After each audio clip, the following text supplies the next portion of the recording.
I'm chatting to Edward Kieswetter, the CEO of Alexander Forbes. You're watching Captains here on CNBC Africa. It's always a pleasure to chat to you, and we're going to start with the State of the Nation address. I know that you were in Parliament last week, so we're going to get a first-hand account of what went down, all the action, and don't spare any details. In reflecting on what I would call the sad events of what happened in Parliament, the abiding question for me was not what happened, but how did we get here? Because you see, what happened is not a disconnected event. It's not as if a few people woke up and decided, we're going to Parliament and this is what we're going to do. It's going to turn into a circus. Exactly. And one then has to go back all the way to, for me, certainly the start of our democracy, the lofty, the noble, the worthy cause that we aspired.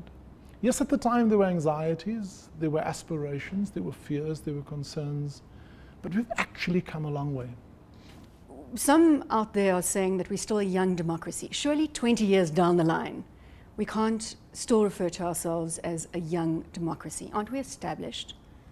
You know, I think being a young democracy is probably not incorrect, given that societal change takes decades, even centuries. If you go back to Europe, to many of what we consider the established democracies, we often forget that their internal strife took hundreds of years.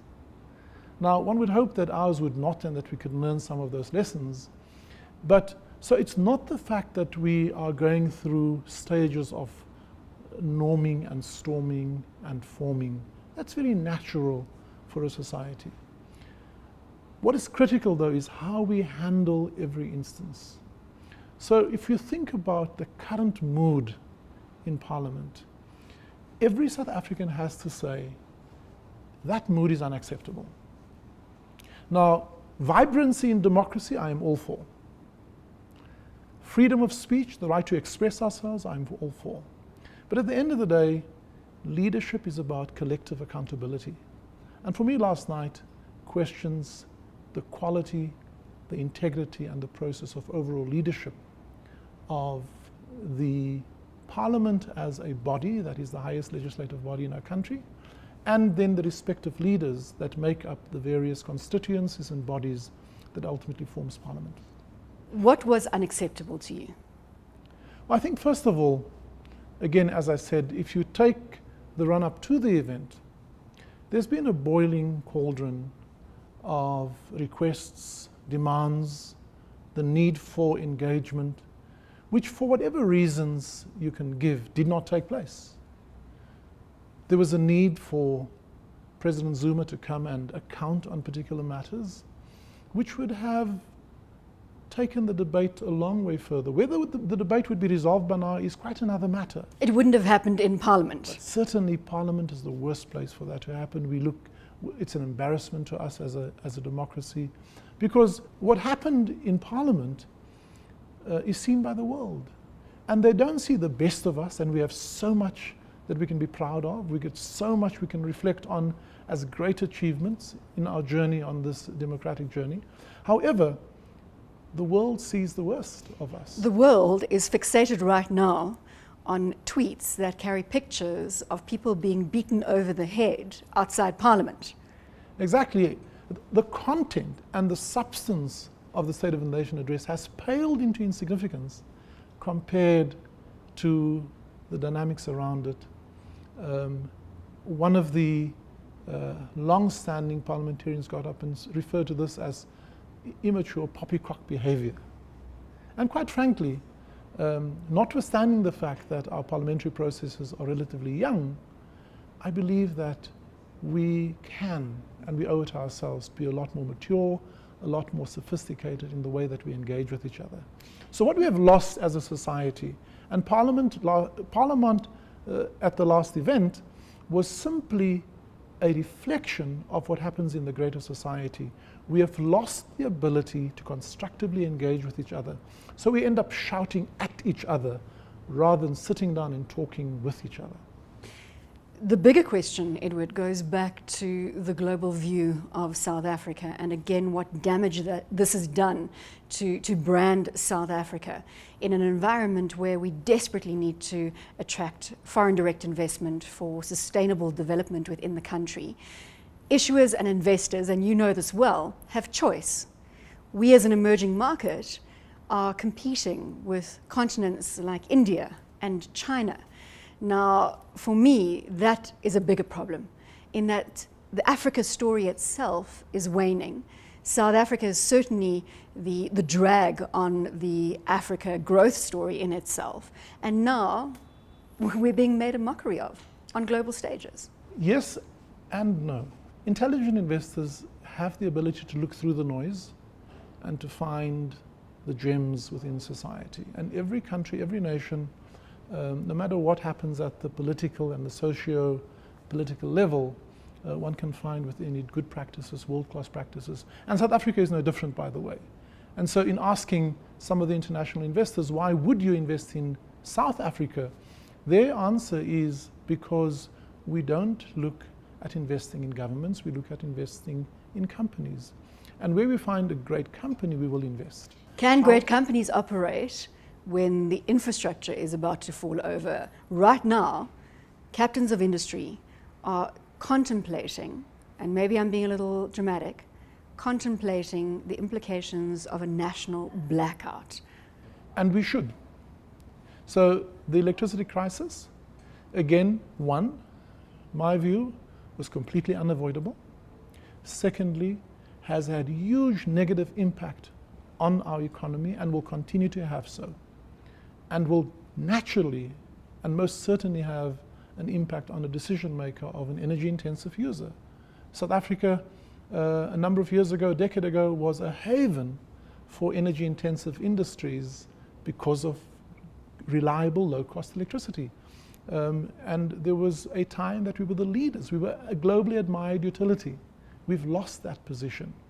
And therefore, we would be naive if we didn't think that it has a negative impact on our economy or a negative impact on investments, particularly those that are related to energy usage. A mine, typically 50% of the input cost of a mine is electricity. If it's not reliable, if you have to put in generators to supplement electricity because it's unreliable, and if the overall cost of that important input resource goes up, it does begin to question the competitive viability of those industries. Is there a risk of a national blackout? I think we are very close to such a risk. I think that we're going into a winter period. We have aging plant. Our plant, many people forget this. Our power stations 10 years ago, 15 years ago, operated at between 90 and 93% availability with high reliability. Current power stations operate at 80 in the early 80s availability. That's 10% of availability that's permanently not available for usage. That's the equivalent of a big power station. What happens if the grid falls over? Well, let's pray here on the show and appeal to everyone else to pray that that never happens. The risk of it happening, I think, is huge. One of the things I listened to the President's message last night did focus also on looking at maintaining plant better, running them more efficiently, and I would hope that Eskom has over the years retained the skill, the competence to do that, because that gives a stability on our system, notwithstanding the fact that we have capacity shortages. We are hoping and praying that it doesn't happen. You have said that the risk is high. Again, I'm going to ask you, what happens if it falls over? The technical explanation is Eskom has the ability to black start its system. We haven't had to test that in real life. From our own experiences, we have run tests to see if we can black start a power station. What does black start mean? Black start means that the grid is down. At the moment, if you start up a power station, it feeds for its auxiliaries before it generates its own electricity, it draws electricity from the system to feed the pumps and the mills and all the conveyor belts until it starts and can feed off its own electricity. In the absence of any electricity on the system, you need to find an alternative source. And so typically that could be a gas turbine or diesel turbines. It's expensive. In other words, it's not going to be down for long. Our biggest challenge will be whether we have retained the capability, both technically, but also capability in plant, to do a complete black start. If we can't, what happens? I think we will. It may take time. Foreigners can no longer own property in South Africa. Capital flows where capital is welcome. I put the two together and I ask you to give me some reason behind the latest strategy. Well, I can't give you the reason. I can tell you what the implication is of the decision. So personally, there are two reactions within me. The one tries to understand why some level of limiting foreign ownership in South Africa is necessary. And we have a history that speaks to that. We have inequities, we have land ownership that has distorted over many years because of how land was made available and because of economic disenfranchisement of large population. So we have to accept that we need interventions to redistribute that equation so that more ordinary South Africans both have access but also affordability to those lands, and therefore government feels the need to intervene. Whether we need such a drastic intervention, I would question. I would ask whether that was at all possible. Also, what the announcement was silent on is what happens to investments already by foreigners in South Africa. And I think foreign investment in property is a huge investment into our country. We often complain that investors speculate against South Africa by making currency bets on us, and that's hugely disadvantageous for the volatility of our rand. Fixed investment of any sort brings stability. It expresses a long-term commitment into our economy. Now, when a directional shift comes about, you don't know where it is heading. And for me, the directional shift, I would be cautious about. I would have some concerns about, because our country, its limited capacity, we should invite investment. We should be open and friendly to investors in any part of our economy. So whilst on the one hand we have inequity that has to be fixed, I think the way we fix that should not make us less attractive for investment offshore into our economy, into our country. Because ultimately, that is what strengthens the integrity, the foundation, the pillars of our economy, which then, if we fix the redress and the redistribution mechanisms, will have benefit. We need that capital for sustainable development. I'm chatting to Edward Kieswetter, the CEO of Alexander Forbes. You're watching Captains here on CNBC Africa.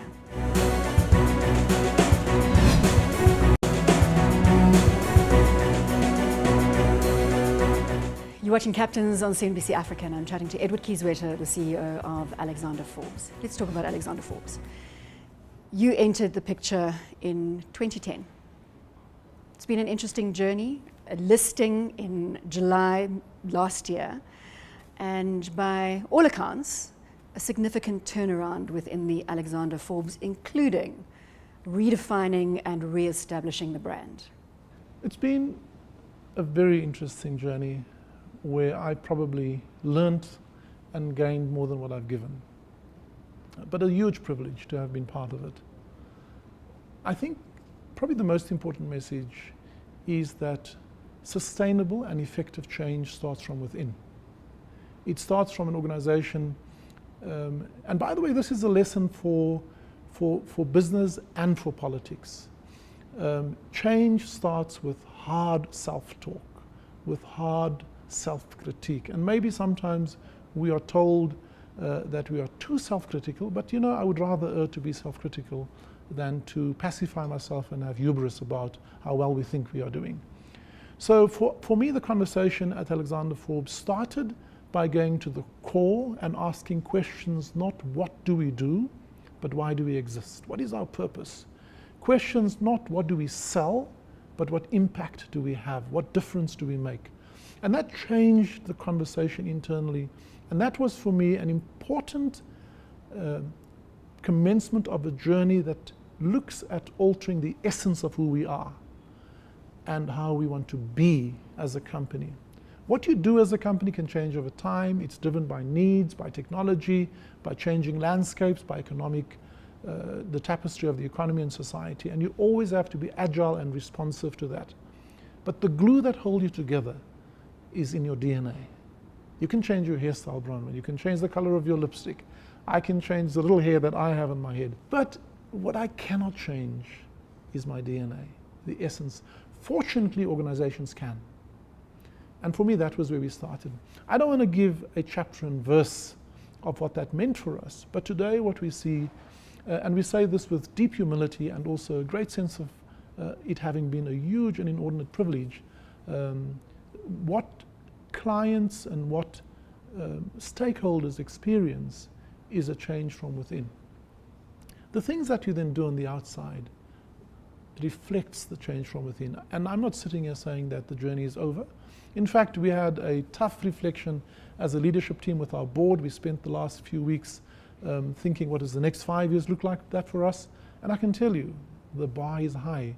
We reflect on our shortcomings, and our ambition is to create a great company with enduring impact on all of its stakeholders. Investors right now look at you as a dividend play.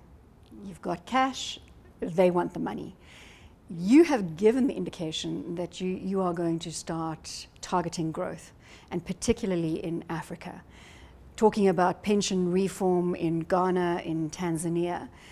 What are you looking for on the ground? Because you again have made the comment that you're not going to overpay for acquisitions, but that you are ready to tie up with potentially the right partners on the ground in different African countries. So yes, so fortunately, we're a capital-light business. We don't build plants and factories and equipment. We use the collective endeavors of our people to create the solution for our clients, to create financial well-being. So that's the first point. The second point is Africa, even acquisitions in Africa in our business are small acquisitions. It's typically a small company, a small firm, small consulting firm. So the guidance we gave to our shareholders, to our investors, is yes, we want to grow into Africa. Our primary and default growth into Africa is still our organic growth in the countries where we are.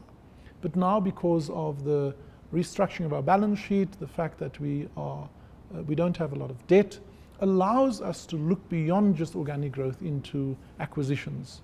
But we don't envisage those to be hundreds of millions of dollars.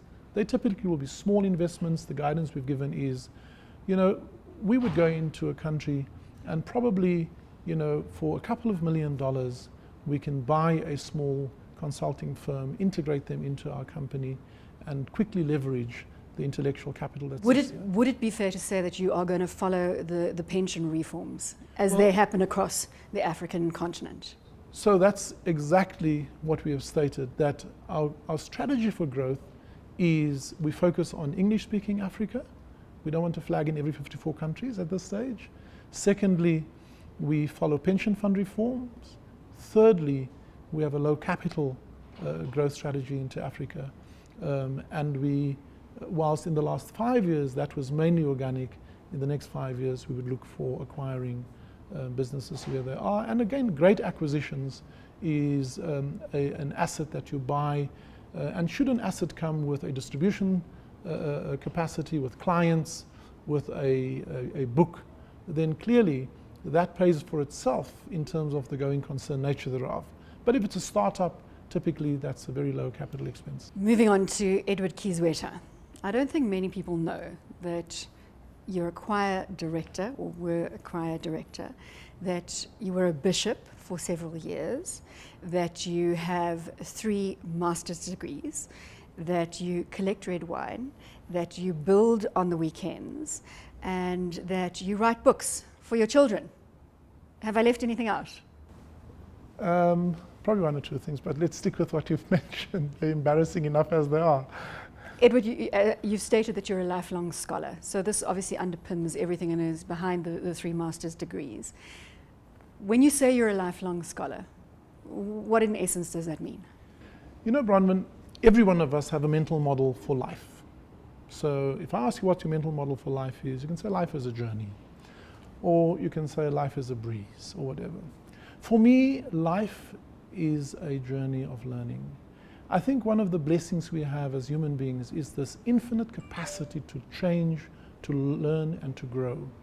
And for me, the sad observation I make is that whilst every one of us have the capacity to learn, not all of us have the desire to learn. And therefore, for me, I've always, in every situation, and often I think, why do I do this to myself? But when I join a new business, when I come into a new organization, when I change industries, and as you know, I've changed industries in many ways, I set up myself the challenge to learn.